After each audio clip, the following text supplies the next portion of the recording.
ดนี่มะม่วงนี่มันขาดแสงหลายเนาะขาดแสงแดดหลายจะเราจะถามว่ามันเห็นจะได้จะถูกว่ามันขาดเพราะว่าอีกจักหน่อยเราลัด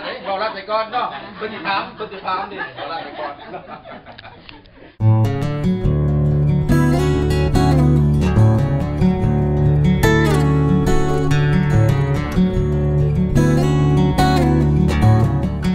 ไม่ว่ากันเราเรื่องทรัพย์เฮาสิหึง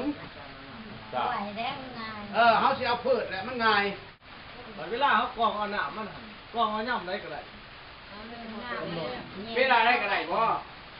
เวลาไหนก็ได้บ่จริงๆจะให้เอาน้ำเย็นน้ำอากาศเย็น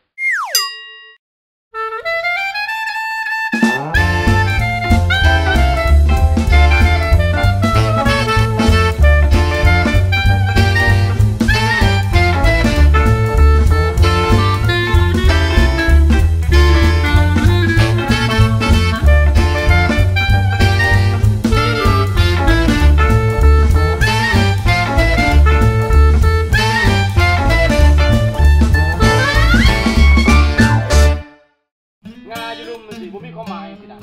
มีความหมายยังทานอาหารทัดทิมแม่ละทัดทิมเด้อทัดทิมจงไว้ที่งานที่มันถึงแสงจงไว้ในงานที่มันได้รับแสงแต่นอกมันจะหายผลนอก